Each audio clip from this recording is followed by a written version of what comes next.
राधे राधे, जय श्री कृष्णा। शीतला माता को भगवान शिव की अर्धांगिनी शक्ति का ही स्वरूप माना जाता है। शीतला माता को स्वच्छता का देवी माना जाता है। शीतला देवी की पूजा चैत्र मास के कृष्ण पक्ष की सप्तमी तिथि से शुरू होती है, लेकिन कुछ स्थानों पर शीतला माता की पूजा होली के बाद पड़ने वाले पहले सोमवार अथवा गुरुवार के दिन ही की जाती है। भगवती शीतला की पूजा का विधान भी विशिष्ट होता है।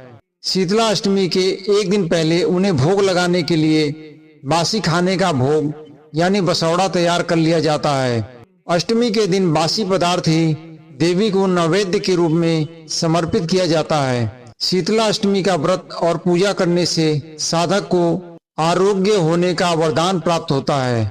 आइए सुनते हैं शीतला अष्टमी की व्रत कथा। इससे पहले यदि आप चैनल में नए हो तो चैनल को सब्सक्राइब कर लें, जिससे नई नई पौराणिक कथाएं सबसे पहले आपको मिलती रहें। तो आइए सुनते हैं शीतला अष्टमी व्रत कथा। पौराणिक कथा के अनुसार एक दिन वृद्ध महिला और उसकी दो बहुओं ने शीतला माता का व्रत रखा था।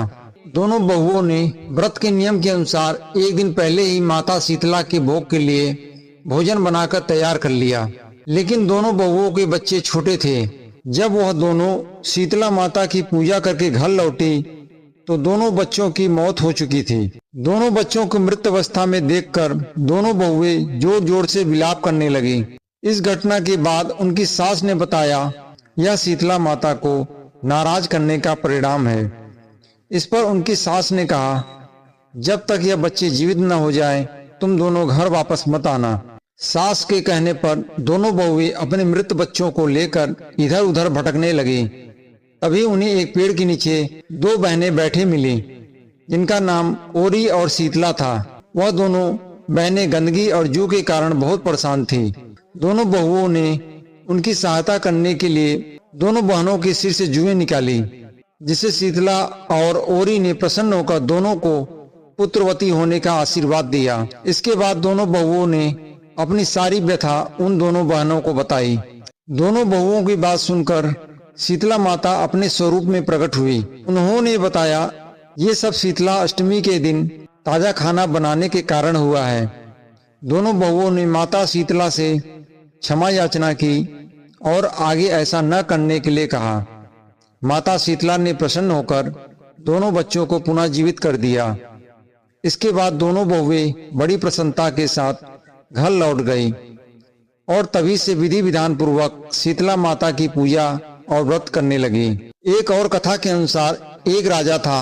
राजा का एक ही बेटा था, उसे चेचक निकला था। उसी राज्य के एक गरीब परिवार के बेटे को भी चेचक निकली हुई थी। वह परिवार माँ भगवती की पूजा करता था। गरीब परिवार ने शीतला के समय सभी नियमों का पालन किया और सबका ध्यान रखा। दूसरी ओर राजा के बेटे का रोग ठीक नहीं हो रहा था। राजा ने सतचंडी का पाठ शुरू कराया। रोज गर्म स्वादिष्ट भोजन बनता था। भुने तले हुए भोजन और मांस भी बनता था। राजा का बेटा जो भी जिद करता वह पूरी कर दी जाती थी। राजा के बेटे के शरीर में फोड़े हो गए, उसमें खुजली और जलन होने लगी। जो उपाय किया जाता उसका कोई असर नहीं होता था। शीतला माता का प्रकोप बढ़ता ही गया। इन सब से राजा परेशान हो गया। वह सोचने लगा, आखिर इतने उपाय करने के बाद भी शीतला का प्रकोप शांत क्यों नहीं हो रहा। राजा के गुप्तचरों ने राजा से बताया कि राज्य में एक गरीब परिवार के बेटे को भी शीतला निकली थी, लेकिन वह कुछ दिनों में स्वस्थ हो गया। एक दिन राजा को स्वप्न में शीतला माता ने दर्शन दिया। राजा ने कहा, वह उसकी सेवा और पूजा से प्रसन्न है, लेकिन तुमने शीतला के नियमों को तोड़ा है। इस वजह से शीतला का प्रकोप शांत नहीं हो रहा। इसके लिए तुम खाने में नमक बंद कर दो, बिना छौंक के सब्जी बनाओ, खाने में तेल का प्रयोग न करो और सभी लोग ठंडा भोजन करो। बेटे के पास किसी को मत जाने दो, तब जाकर जल्दी तुम्हारा बेटा स्वस्थ हो जाएगा। अगले दिन से राजा शीतला माता के बताए गए नियमों का पालन करने लगा। देखते ही देखते कुछ दिनों में राजा का बेटा स्वस्थ हो गया।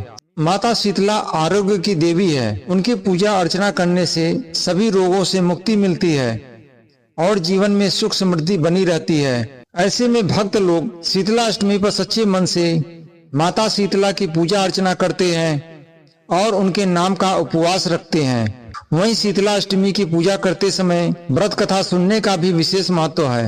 माना जाता है कि इस कथा के बिना माता की पूजा अधूरी रहती है। ऐसे में अगर आपने भी शीतला अष्टमी का उपवास रखा है तो पूजा के दौरान आप कथा अवश्य सुने। जय शीतला माता।